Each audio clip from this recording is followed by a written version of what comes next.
Hey, welcome back to S&S Grills. I'm Jabin Postal, and today we're making an incredible apple stuffed pork tenderloin that's wrapped in prosciutto and is absolutely delicious, and I know you're gonna love it.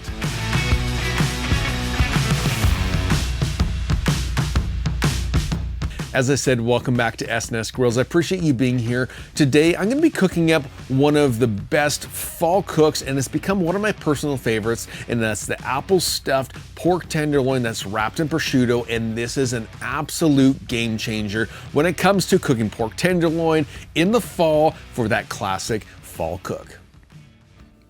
To get started, you're gonna need a couple of apples, and so for this recipe, I'm gonna be grabbing a couple apples from my apple tree. Next, you're going to want to take a few moments to peel the outside of the apples, and then when that's done, you're going to dice them into bite-sized pieces. Now with the apples diced, we need to get the Sloan Sear Master Kettle set up so that we can begin to cook the apples. And to do this, I'm going to be using the Sloan Sear Deluxe insert as well as the dripping griddle pan, and then I'm going to fill up the Sloan Sear basket most of the way full, making sure to bank the coals into 2 piles on either side of the Sloan Sear. Next, I'm going to get the one side of the Sloan Sear basket fully lit, and this is going to be the section that I'm going to use to cook off my apples. And now to make the bourbon apple mixture, I'm going to place a cast iron skillet directly over the coals, and then I'm going to add in all of my diced apples, 2 tablespoons of brown sugar, as well as 2 ounces of your favorite bourbon.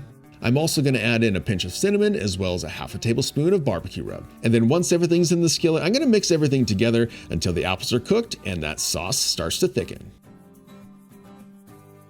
So now after only a few minutes, everything should be ready, and so I'm going to take my cherry picker tool and mix together all the remaining coals so that the grill temperature can come up to around 325 degrees.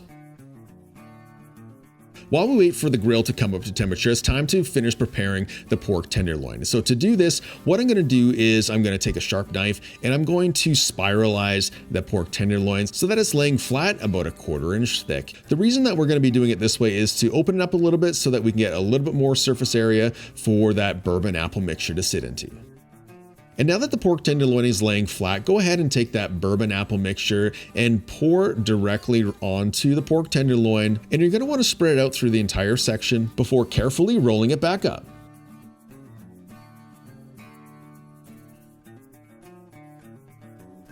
The last step in this preparation is to grab your prosciutto and place it directly around, wrapping the entire surface, and then taking your barbecue rub and seasoning the outside. The Sloan Sear kettle is sitting around 325 degrees, and it's the perfect temperature for this pork tenderloin to cook. And so let's go ahead and get it onto the grill. For this cook, I'm going to be placing the pork tenderloin onto the grill opposite the coals, and this is going to help bring everything up to temperature nice and slowly.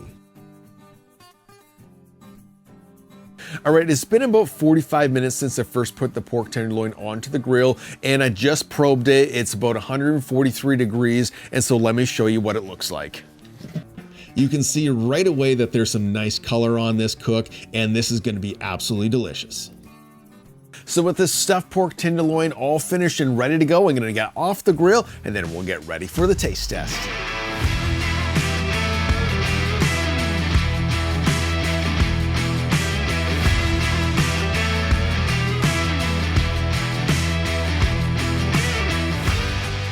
It only took about 45 minutes to cook this delicious apple stuffed pork tenderloin that was wrapped in that prosciutto, and it looks absolutely incredible. So let's go ahead and cut into it so that we can give it a taste.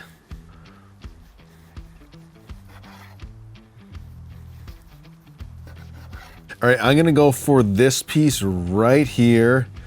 And just take a look at this. Oh my goodness, this looks phenomenal. So let's go for a taste. Oh my goodness. It doesn't get much better than this.